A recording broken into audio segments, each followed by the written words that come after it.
Welcome to Law Subscribed. This is your dedicated news source for all things subscriptions in the law. My name is Matthew Kurbis. I'm the subscription attorney, and I believe subscriptions can help bridge the access to justice gap and incentivize attorneys to modernize and scale their practice like never before. On this show, I interview lawyers ditching the billable hour and experts who can help attorneys move beyond billing time. Thanks to my sponsors, 650 and Gavel. Links to both in the show notes. More on them later, and use the code LAWSUBSCRIBED when signing up. You get 10% off, and it supports the show. The best way to support the show is to share it with someone you know. This podcast is for educational and entertainment purposes only, and nothing said is legal, ethical, or financial advice. Without further delay, here's the episode.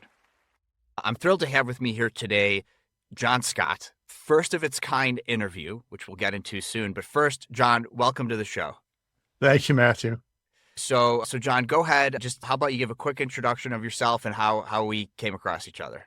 Okay, sure. So my background is I am a CPA, started with Anders in the early 90s, mid-sized local firm, one office, and we got a lot of our referrals from attorneys. So early in my career, I was very fortunate to meet an entrepreneurial attorney who I had a 17-year relationship with, and I watched him grow his firm by monitoring data. He went from one metropolitan area to across the entire United States, and he did it using data. He did dabble in fixed fee work, and I saw you at ABA Tech Week. Great presentation on the subscription model for law firms. I'm a big proponent of subscription-based fees, fixed fees, and value billing.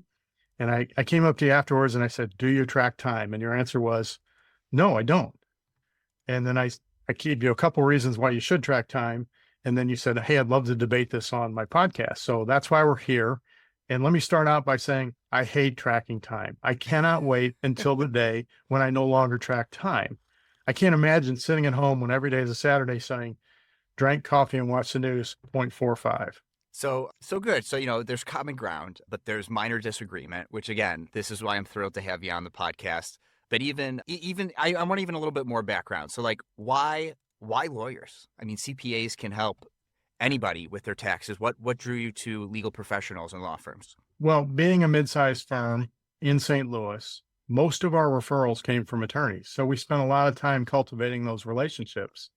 And when I met this entrepreneurial attorney, I got a great education in how to run a law firm. And so I was able then to talk to other attorneys and managing partners of those firms to help them make business decisions. It didn't start out that I was consulting with law firms, but over time, it evolved that more and more of my clients were lawyers and law firms, and that just became a natural progression in my career. Yeah, sounds sort of similar to a friend of the show, Steve Fretchen, who's a lawyer business development coach. I don't know, do you know Steve Fretchen? I do know Steve, great guy. Yeah, so he was a similar thing. He was doing coaching, helping with sales and business development for just anyone, and all of a sudden, all of his best clients were lawyers. So he was like, there's something here. Maybe I should lean into this. So it sounds like it was a similar sort of a progression for you. Exactly. Yeah. All right. Well, then let's a little bit more like what does a CPA for lawyers even do? Like, what are you helping lawyers with? Well, specifically, we can handle any part of the finance function, whether it's the transactional piece, receipts and disbursements, reconciliation of bank accounts. The next level up is we'll meet with you a couple times a month to look at your financials, your pipeline, key performance indicators. And then at the highest level, we'll meet 4 to 6 times per month and actually be your fractional CFO. And what we do is we do it on a subscription model. And it's not just the VCFO that you're getting. You're also getting an accountant, an IT person, and a manager. So you're getting a finance department on a fractional basis. Well, see, that's interesting. See, that I didn't know coming into the show. So before we even get into whether or not you should be tracking your time, regardless of your law firm model, let's talk a little bit about that. Why subscription model for a fractional CFO? Well, we think the value proposition is for small and mid-sized firms that they don't have enough relevance fee-wise or revenue-wise to hire a qualified CFO. So they end up hiring their neighbor's cousin who's a bookkeeper, and they get historical information, which is of no value. If I get my books reconciled, 3 weeks after the month end, I can't make decisions based on that. So we want to come in an economical way and give you real-time data. I like to tell the story about when our grandfather took the family on vacation.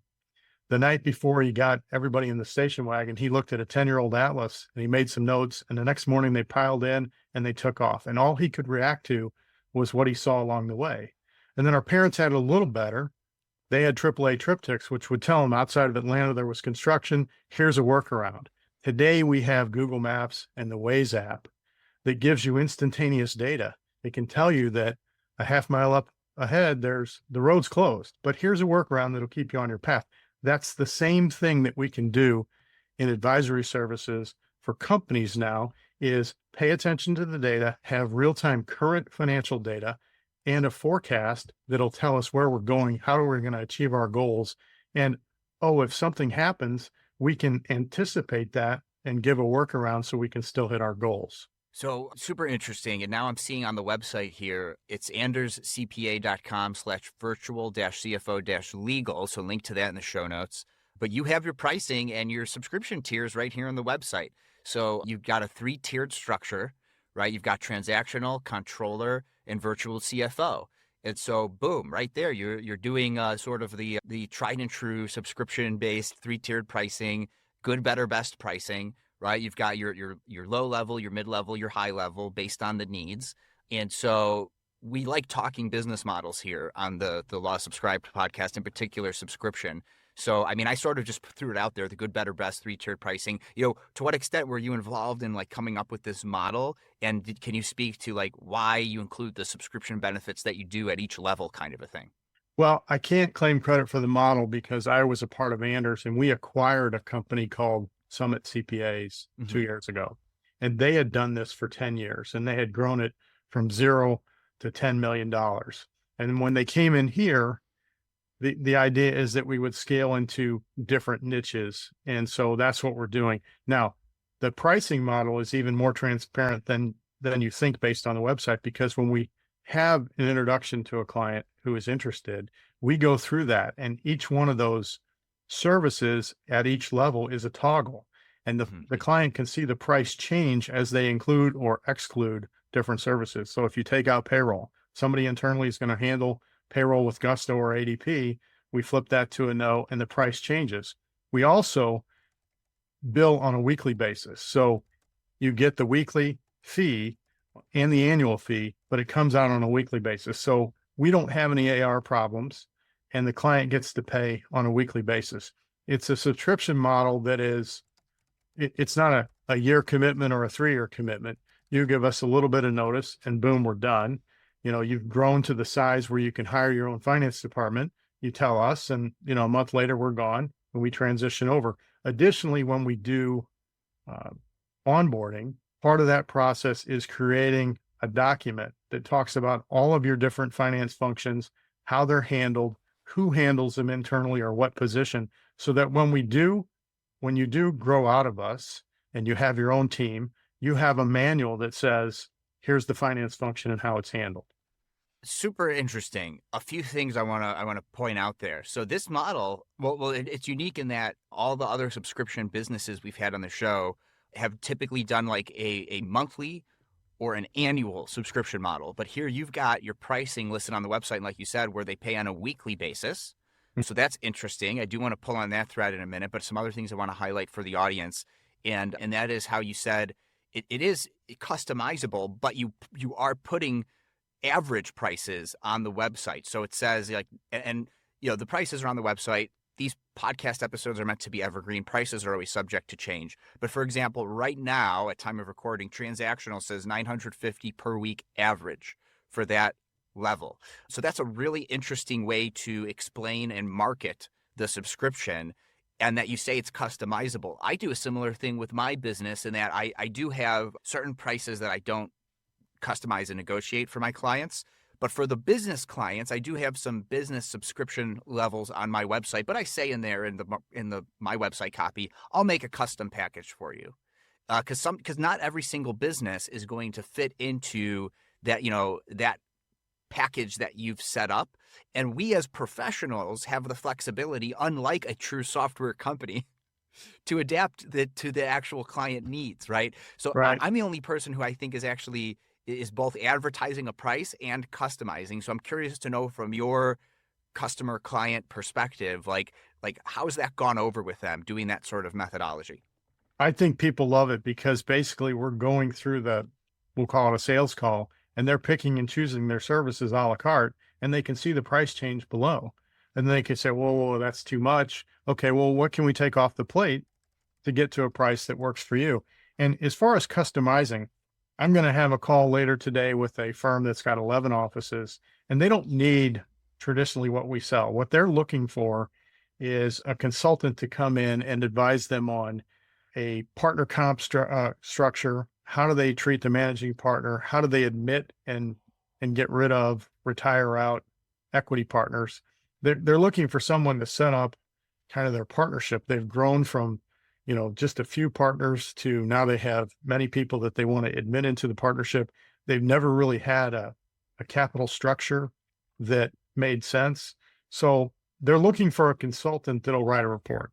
And I'm going to start the call off saying, that's not me, but I do know about the things you're interested in. And what I'd like to propose is let's come up to a monthly fee, and I'll be available to consult with you on a regular basis. It'll be heavier in the front end and lighter in the back end, but I want a long-term relationship with you at a price that they're comfortable with. But if they're looking for a McKinsey or somebody to come in and spend a couple days with them, write a $15,000 report, that's not me, because that consultant just goes away and hands you a document, and then it's up to you to implement. I would much rather be a part of the solution going forward. Right, because there's not going to be like okay, this is the solution, this is the answer. It's always going to be that way. You'll never have to change it or adapt to changing circumstances. That's just not reality. That's a fiction Right. that you want to believe.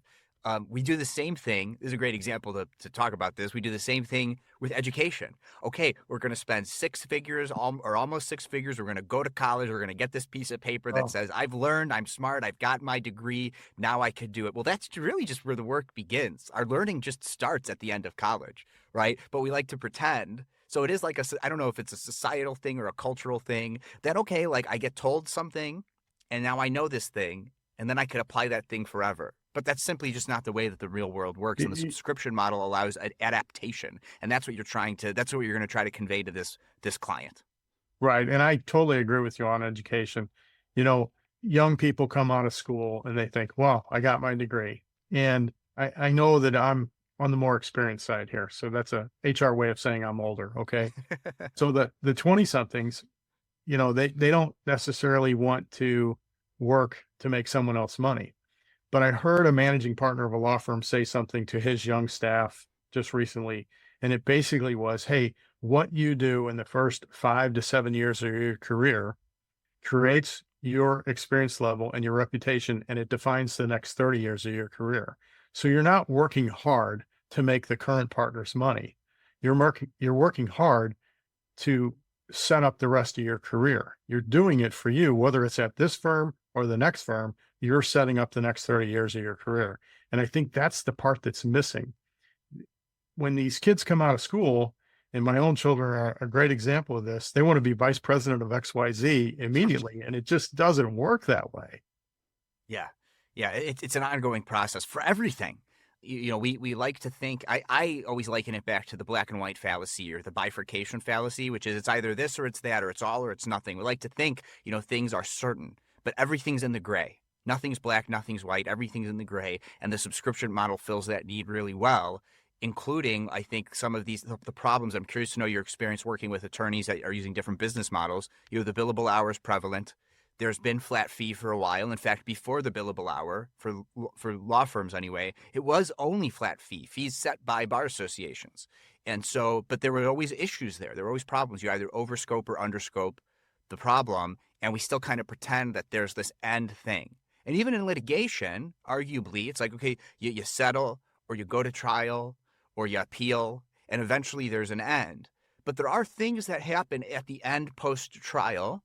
The easiest one to talk about is like family law or criminal law. You got on probation. Now you got to comply with probation.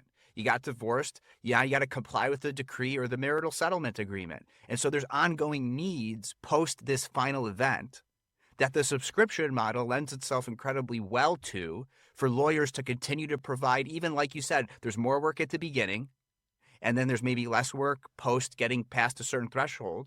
But that's why you've got subscription tiers. You go up and down a subscription tier. If you're customizable like you and me, you have a meeting with the customer or the client and you say, okay, we've gotten you past this threshold. Your needs are fewer. And so let's bring you down to subscription levels. And then you're still available to them. And they could contact you and you have that recurring revenue, Right. paid in advance, no It's accounts receivables, like you said, it's right? So certainly easy to forecast when you have recurring revenue at a fixed fee amount, and the client doesn't worry about picking up the phone and calling you because they're already paying. They know what they're paying, and they can call you as much or as little as they need to. right. Another thing I want to ask you about, because I'm curious about this, I think maybe this could work with certain types of legal practices. I think maybe it's a little bit more obvious with a CPA for a law firm, but you have like so many meetings per month, right? One meeting per month, six or two meetings per month, or six meetings per month. And again, I'm sure these are customizable too. This is just what's advertised on the website. So whatever they're paying per month or per week, that adds up to per month, ends up with a capped amount of meetings per month that I'm assuming are scheduled in advance. You get them on the calendar, and then they have the meeting with you. And whether it takes, maybe you cap it at an hour, but whether it takes 20 minutes or an hour or whatever it is, you have the meeting at, those meetings every month. Like, how is that working for you? Well, ideally, you'd say, okay, we're going to have a meeting Thursday mornings at 9 o'clock. You know, it doesn't work that way though with busy professionals. So we have people that schedule these meetings and try and get them on a consistent, regular cadence. But, you know, with professional schedules, we have to be flexible. And we use Calendarly, and, it's easy to coordinate schedules that way. But ideally, you'd have a regular cadence of meetings on a specific day, just like you'd have a partner meeting, but it doesn't always work out that way. Right, right. I mean, and that's where the fractional team member comes in, but whether it's chief, fractional legal officer, fractional, financial officer, you're a member of the team. So just like your team has meetings, well, with your Right. fractional team members, you want to have meetings with them too. So that's really interesting. So right now, my clients schedule time to talk to me, and I use Calendly too, and we'll have the tech talk in a minute here. But I make myself pretty available. They could schedule times whenever they want, but I don't let them schedule any calls with me or any meetings with me within 24 hours. I always make it so that I always have time to prepare for the meeting. So I want to have that time. So they know that. And I train my clients to be like, okay, this is what you can expect. You're not going to get me within 24 hours. The other lawyers will happily charge you a lot of money for that. I'm not that kind of lawyer. But what I have been trying to play around with some of my bigger clients, some of my business clients, are these like scheduled recurring meetings. So now they don't even like, it almost like alleviates the need for scheduled meeting for them to schedule a call with me at that point in time, because you're having these scheduled meetings. So I liked seeing that you're doing it. And that's why I wanted to ask about it, because I've been playing around with that as well for some of the bigger clients. So you mentioned Calendly, and you also talked about the software. Like when you're in the software and you're having a meeting with them, you share your screen, you show them, we take this on, we take this off, here's the total price. Like, is that custom software that when you acquired with Summit, or is this something that you're using some off the shelf software that you've customized to your purposes? Because we love talking tech on this show, and we always try to figure out what tech our subscription business is using, and can we use it for our law firms? I would love to tell you it is some really cutting edge technology. It's a robust Excel spreadsheet Oh yeah, okay. that was built over time by the Summit folks, and we've tweaked it as we've gone along. At the bottom of it, you can even include the entity tax return, the partner's tax returns, and those. If you saw those in the CPA firm, they might be the price might be built differently. But here, because we do so many, we can price it in a very similar manner. So it's easy to say, yes, we're doing 3 partner returns and the entity return. Here's the price. Mm-hmm. I mean, there is something pure about just looking at an Excel spreadsheet updating. So there's something to that. But then for you, John, and for your team to take something from this podcast back to your team, is there are at least 2 ways I know of to turn spreadsheets into apps. And it doesn't have to be complicated. Glide is a software that helps you turn spreadsheets into apps. And then if you were to convert it to a Google Doc or a Google Sheet instead of an Excel sheet, and that doesn't always work well, though I think it's gotten a lot better in recent years. There's a Google app that's like part of Google. And if you're paying for Google Workspace, you get access to this at a certain level, but I'm sure you could subscribe to it separately, called App Sheet. And it takes your Google Sheet and turns it into an app. And so, and again, it's not gonna be the most beautiful, perfectly designed app that you've ever seen because it's not building software from scratch, but it's gonna be nicer looking with a smoother interface than say like just an Excel sheet or a Google sheet, right? So I've dabbled with these tools. They're kind of easy to understand. I think you need a little bit of a coder, even though it's no code. You kind of like I feel like you might need a coder mindset to get a better like use of the tools, but it's doable. And then John, we're going to be hearing about Summit Virtual CFO by Anders app that you're now selling to other companies. So it just becomes another product stream, revenue stream, and a product that you could license at that point. So you're welcome. I appreciate that. Thank you. I will run that up the flagpole and see. I'm sure we have people that do Power BI and coding, and actually we'll get into a story about 1099s. We there use a bot that we developed to create efficiencies on that. But one thing about the template that we use for pricing, we record the sales calls for a couple of reasons, but the most important one is we want the team, the onboarding team and the team that's going to be serving the relationship to understand what was promised and talked about during the sales call. Mm-hmm. And then within 24 hours, we send a PDF of the pricing model and a statement of work out to the client. So really the sales process, once you have that call, is pretty short because the client is saying yes or no. You're agreeing to a price, and then a statement of work goes out. And the client, of course, knows that the call was recorded and why it was recorded so that we can all be on the same page about what was talked about. Really interesting. And we will get to the 1099s thing in a minute here, but while we're still kind of on the technology side of things, like what are you using to record? Is it just in Zoom like we're on right now? It is. Zoom or Teams. We do a lot of Teams calls as well. Oh, of course, because a lot of the lawyers are using Microsoft Office products, and so they're in Teams, right, as well. Right. And we are internally as well. Yeah. Look, remote work, if you had talked to me before Summit and before the pandemic, remote work we had it. We had people that would leave us, spouse got transferred to Ohio and we didn't want to lose them. So we set them up with a home office. But the pandemic compressed 10 years worth of remote work into 18 months. And now the world has changed forever. I mean, that's a whole other conversation, and we could go down that rabbit hole, but let's try to keep on topic here. So you're recording it in Zoom or Teams or something. And then do you just, you send the whole thing, or do you like edit it to take out the blank space and the ums and the ahs or anything like that? No, we don't edit it. The other thing we use is, and we'll do that in a lot of meetings. In fact, I have some people that I share content ideas with, and I have Otter on my phone and on my laptop, and I'll be out walking and think, wow, this is a good topic. And I'll just blurt out, 5 minutes worth of random thoughts on XYZ topic. And then we'll develop that into some social media content or LinkedIn.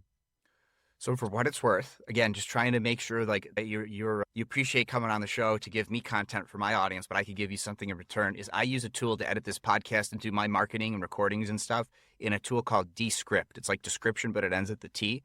And so what you could do is you can take that recording, upload it into Descript. It's going to transcribe it for you. And with like sort of we talked about before we clicked record today, is with the click of a button, all the ums and ahs gone.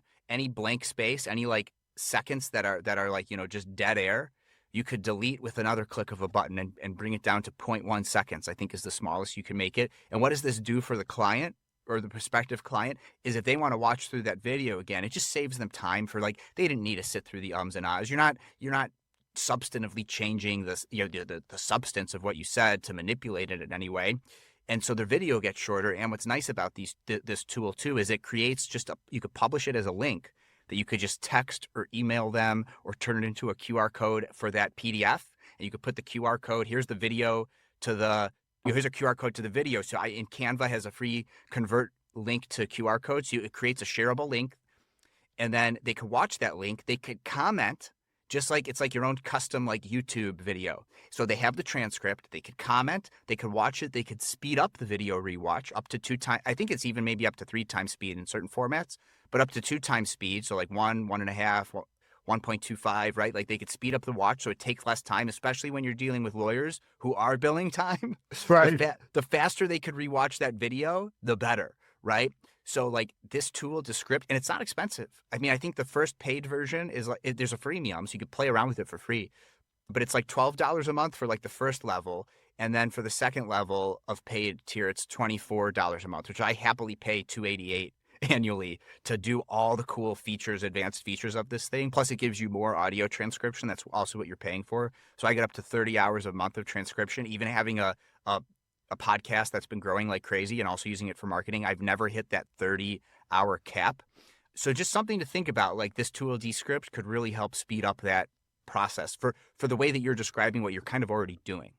When I went solo, I pivoted from mostly litigation to a transactional-only practice. I did not have a database of documents to automate. That's why a business and employment legal document database and automation tool like 650 is super useful. I can rely on the quality of the documents in 650's database since they're putting excellent legal minds to work curating and updating their documents and automations over time. When you're not billing by the hour, outsourcing and efficiency matters, and 650 can help you scale your practice to get high-quality documents drafted in less time. Use the code LAWSUBSCRIBED at 650.com and when being onboarded to get 10% off. If you're not a business and employment attorney or you have your own documents that you'd prefer to use, then my next sponsor, Gavel, is the automation tool for you. Gavel allows you to build shareable, client-facing workflow and document automations. In other words, Gavel helps you create a legal practice where attorneys can monetize the value they bring clients in productized form and scale via subscriptions and flat fees. Use the code LAWSUBSCRIBED at gavel.io to get 10% off an annual subscription. There's no one right way to automate and scale your practice, but with one or both of my sponsors, 650 and Gavel, you can take your subscription law firm to the next level. Links to both in the show notes. Now back to the show. What do you think? Right. What do That's you great. think about that? I appreciate it. Yeah. So then back into some other technology. So we've talked about Teams, the Microsoft suite. We've talked about Excel. Oh yes. So the AI bot that you're doing for the 1099s. That's another way you're using technology innovatively. Go ahead, talk about that. Well, it was always frustrating to me when we do 1099s for clients and they have 3 to 5 1099s, and the time that it took to do those manually would add up to an amount of WIP or work in process that I didn't feel there was much value there. Mm-hmm. So we created a bot, and I didn't have a whole lot of faith in that bot yet, but I had a law firm call and say, hey, would you do our 1099s? And law firms, especially ones that get referred cases in and have fee splits, have a ton of 1099s. This particular firm had 279 1099s. And I went to our OAS folks and I said, okay, how do I price this? And they said, well, with the bot, we're going to charge a $600 setup fee plus $7 per 1099. And I said, whoa, that seems really low. They said, well, we think it's good. When I got the time back, it was not only good, it was great. And the client was happy to pay $2,600 for this many 1099s. It took it out of their domain. They didn't have to spend a couple of days doing it with their finance team. And we didn't have that much WIP in it. And because we had quoted a fixed fee, it was a profitable job for us. And it went from me being afraid to quote this and take it on to, wow, we should be doing more of this. And why aren't we doing this same format with our 3 to 5 1099 projects? So I think we're going to really migrate and go to that on all 1099 projects, because it just created all kinds of efficiency that wasn't there before. And that's the power of automation and AI analysis, right? It really is. Now, for law firms, and I guess for accounting firms too, if our engagement letters say time and expense, then we really need that efficiency gets passed on to the client, right? I think California came out and said, if you're going to get AI efficiencies and you're billing on time, then that's the client's win. So I think you need to modify those engagement letters to say, we may have some time and expense projects, but we're also going to quote you fixed fee projects. And that's where you can get the value. As long as the value's there, I don't think there's any ethical problems billing, as long as your engagement letter covers fixed fee. Absolutely. Or recurring fixed fee, which is subscription. Right. And I do get those questions from lawyers. It's like, well, my ethics don't allow for subscription. I was like, do they allow for fixed fee? And most of them do. Yeah. And what is subscription if not recurring fixed fee? That's exactly what it is. You just have to make sure. Yeah. Ultimately, we're going to get to value billing, right? It's about the value that the client sees. They have a need. What are they willing to pay to satisfy that need? And what are we willing to do to satisfy that need? We're going to come to some mutual agreement and everybody's happy. Right. And like my market that I'm serving is the latent legal market. And like, so like $20 a month, $50 a page, right? That's sort of that level. And they could schedule a call, and within 24 hours, we could have a 15-minute call, assuming I'm not booked out for the whole next day, right? But they'll always be able to schedule some time with me. That's not to be said that you can't offer a premium subscription service that is, you call me, I answer. And if the value for your client, speaking about value building, is I want my lawyer to pick up when I call, or a lawyer at the firm to pick up when I call, and it gets routed to an available lawyer, maybe they're willing to pay $5,000 a month for that. Who knows, right? If that's the value that they want, is when I call, I want my lawyer to pick up. I don't care if 6 months goes by and I never call my lawyer. When I call, I expect an answer. Maybe Agreed. that's the value that they want, right? So how you define value really matters, even with the subscription model, whether it's flat, fixed, some sort of fixed fee, or subscription and fixed fee. That's the concierge doc model, right? Right. You want access to a doctor and not have to wait 6 weeks to see him? You're going to pay an annual fee plus something per visit. Right, exactly. And the subscription plus flat fee model does a really good job of doing something like that, which is what I do for my entry level subscribers. $20 a month just gets you access to me. It's not going to be robust legal services. You're going to pay for that a la carte, based upon whatever your thing is. And if I haven't priced out what that thing is, like a real estate closing or a simple estate plan, that's where the $50 a page comes in. Anyone could steal this. This isn't an original idea of mine for legal services, but I don't think I could patent it. So, all listeners, feel free to adapt to this model in some way. I think, though, and this is where we defer, John, is you said you got the time back, and you're talking about, tracking time. And let's just talk about why you think that's still necessary. Because you're going to have different margins, and there's a certain internal margin that you want and need to make a profit. And I think without tracking time, you're not going to have the data to make those decisions. Now, it goes beyond that. Also, if you don't track time, and it's really rate times zero, right? You're not charging a standard rate per hour, but you need to know what that internal rate is. You may have some staff that are wildly inefficient because they need training, or they really are struggling with a certain technology that you're using in your practice, but you're not going to know that unless you track time. You're going to tell me that your gut will tell you that things are okay, but if you're not tracking time, you don't know that Joey is really swimming with whatever client matter you're giving to them. But if you do track your time, you're going to say, hey, Joey's struggling with this software or this area of the law, and I'm going to invest in him to get him more training. Lawyers don't use leverage that well. Compared to the accounting profession, leverage of 3 to 1 is a fantastic lawyer leverage. The accounting world is 9 or 10 to 1. And so why don't they use leverage? Well, they think what they do is unique and artistic, and nobody can do it like them. They haven't spent the time training the next generation. In your model, where you don't track time, you don't know how your subordinates are progressing or not. Yeah, I think you can look back and say, well, we could have been more efficient on that, but you don't have the data that proves that out. So I think there's other ways, because I agree with all of the pitfalls that you're talking about. I just don't know that tracking time makes sense. It is the best way to solve those problems. And here's some alternatives. For example, I'm not tracking any time whatsoever. I'm also a true solo, so it's just me. Right. So the faster I get stuff done and move on to the next thing, the better. I have like the inverse relationship of time and money. The less time I spend on something, the more money I make, because I'm just trying to get the work done, build the automation, get the client, do the thing, have the interview, whatever it is, right? Move on to the next thing. But what I do is, and I could always do a better job, and I'm looking for a technology solution, and I think you could do this for teams too, is I do time blocking. So one of the reasons why I don't let anyone schedule any calls with me within 24 hours is because at the end of my day, I look at my next day and I say, where do I have room in my calendar? I'm going to block 30 minutes to work on this client project. I'm going to block an hour for that client project. And so I'm not tracking time. I'm blocking time, and I'm giving myself time in my calendar to do things. And when I hit the limit, if I'm not done, I move on to the next thing. It stays on my to-do list, my master list of things I need to time block and get done. And then I'll time, if I need to get it done in a certain period of time, I will time block more time for that the next day. And so I use time blocking as a way to control my time, though I'm not tracking my time. Do you know what I'm saying? What do you think about something like that as an alternative? I think it's a great organizational tool, but I still don't think it gives you the level of data that you need to determine, are my prices appropriate? I mean, how do you make decisions to raise your subscription prices?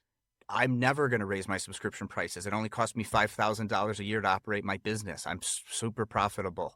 I don't need to. I'm not trying to grow. I'm trying to sustain a lifestyle. I'm a lifestyle entrepreneur. I'm not trying to grow to a big law firm. So I'm profitable. I'm sustaining my lifestyle. That's all I need, right? So I'm profitable. I love the fact that you block time, and that's a great organizational tool to get things done in a structured manner. But if you were saying, hey, I'd like to hire one or two staff attorneys and grow this business, grow and scale it, then I think you would really need to track time in order to develop them, create people that can replace you at some point so that you can go do higher level things. Now, as a solo practitioner, you're making a comfortable living, you're happy, then you are free from the burden of tracking time.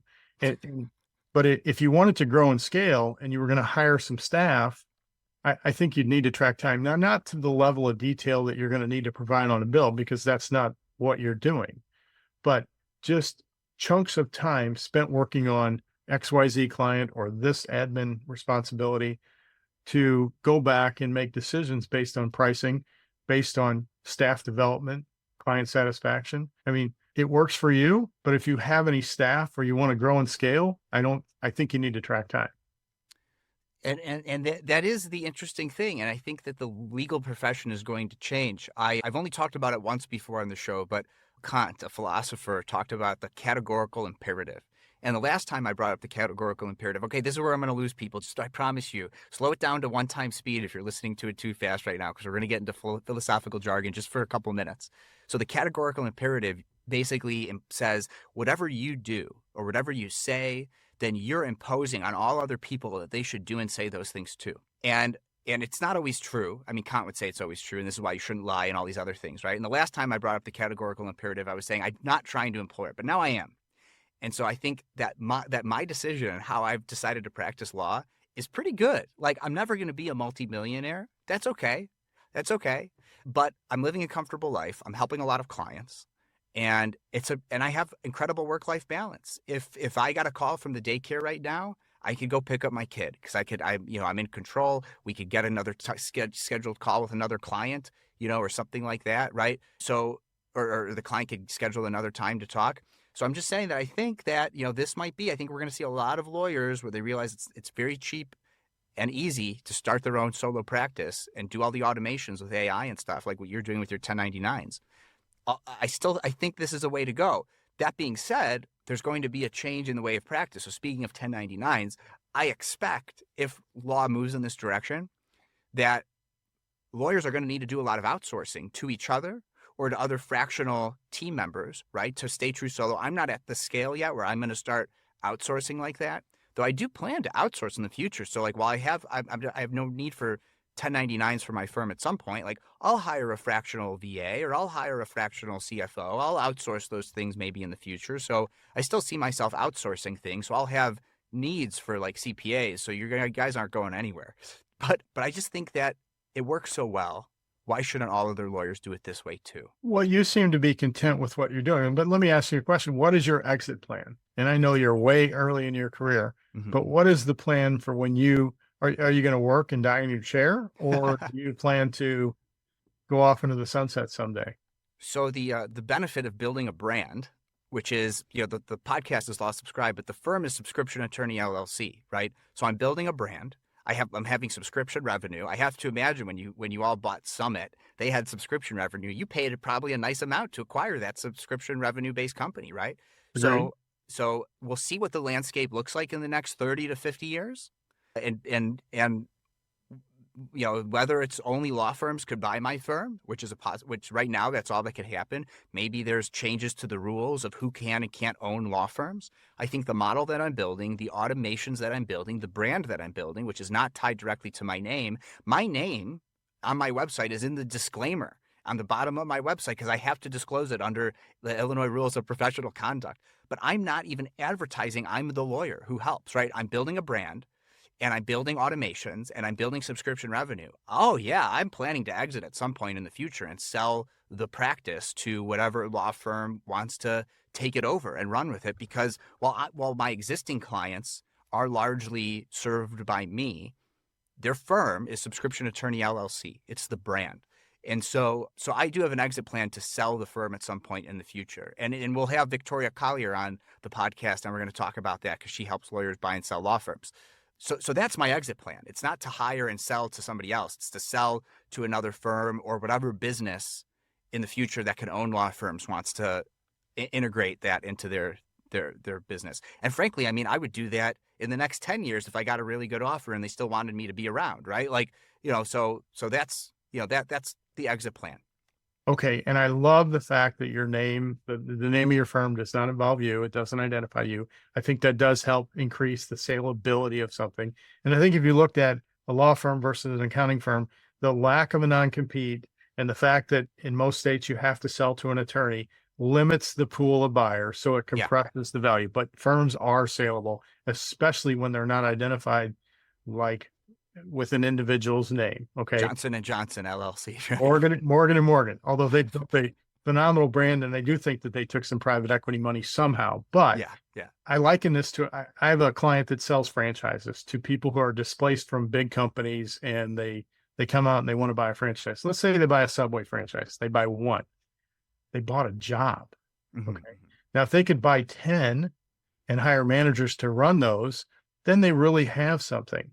And I think if I'm a buyer of your law firm with one person working in it, no structure, no staff, I'm buying one franchise, a Subway franchise. But if you could build something that says, okay, I'm not only doing what I do, but I'm creating a team of people who subscribe to the model, they embrace it, and they're developing so that Matthew can be replaced, then I think you've got something that's even more saleable. Because let's say a big firm buys your company, they're going to have to put in place the staff. They're going to have to train them on the subscription model and all the philosophies that go with it. And they're going to have to track time to see who's progressing and who's not.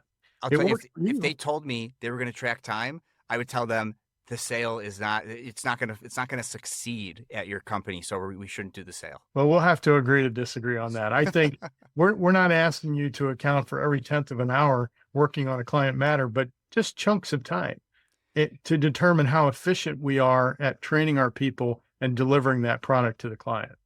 So two more things I want to cover with you about the whole tracking time thing, and then we'll wrap up because I mean, this last 50 minutes has flown by. Another thing that I think you could solve those problems with, and there's an attorney out there who I need to have on the podcast who calls himself the Agile Attorney. I think it's John Grant or something like that, is the Scrum and Agile methodology for how to run a team and like build a product, right? So like these tech companies, these software companies, they're not tracking people's time. I mean, I don't know, maybe some of them are, but typically what they're doing is they're having these stand-up meetings where they're like, how are you going on this project that you're working on? What are your impediments? How can we help remove your impediments? And they do that either every day, every week, every month, every quarter, the different types of these stand-up meetings. And so they don't need to track their times because they're having these frequent enough but short. The key about Scrum and Agile is they're short meetings. People want to turn them into 30-hour-long minute meetings. We've got to be 5-10-minute meetings. We're in and we're out with these kind of things if it's done the right way. And if you do it the right way and you have these quick stand-up meetings, how's the project coming along? What are your impediments? What could I do to help remove those impediments from you getting the work done? Then it's not about how long things are taking. It's how can we move faster on this thing? And that's the focus. So the time and the mental energy that you're spending on tracking time is instead pivoted to what are the impediments? Let's remove them. Let's help you get this job done faster. What do you think about that? I love that thought process. And that's a lot how I work in my career is let's get this thing over the finish line. What do we have to do right now to do it? Let's get moving. Don't, the worst thing that can happen is somebody 3 doors down sends you an email saying, I need this, this, and this. Just come see me. Let's just talk about it. Let's get the client on the phone. Let's get a resolution and keep things moving throughout the office and then out the door to the client. Let's solve problems for the client. Yeah. And I just think like when you're doing that though, my thought process is, and this is all speculation, right? Because I'm not doing it, is if you were tracking time and you tried this out, you might find that the work speeds up and now the returns on tracking time for collecting that data diminish. And so the other suggestion that I have is this is the technological world that we're moving into, going back to your 1099s example. AI and automations are going to advance the speed at which we can complete previously billable tasks at such a fast pace that the savings of time that you're measuring almost becomes negligible. Like if it used to take me 20 hours to do the 1099s for like staff time, and now it's taking 1 minute for the AI to process it. Like, like why track okay, you've tracked that once. Now you know it's a fraction of a fraction of a fraction of the time it used to take to do that. The value is there, like you mentioned earlier. So maybe you track it once and you realize, okay, the time savings here is so incredible. We never need to track this again. And I think over time, that's going to apply to everything. So why track time after you have that incredible time saving? So will you at least agree with me that there's diminishing returns to tracking time in this automated AI world? If we had a fast forward button and we could get to that, I would agree with you. And the auto body guy is that way now, right? You wreck your car, you take it in, you need a new fender, right front quarter panel. They're dented. They need to be replaced, repainted. They have a standard time and rate to tell you that. They might be able to do it faster. Okay. Mm-hmm. They might be able to do it slower, but there's a standard rate for those items on your car. And that's what you're going to be charged. Whether they're efficient or not is up to them, but you're going to pay that standard rate. Right. And I think we will get there if we have that fast forward button and get to full automation.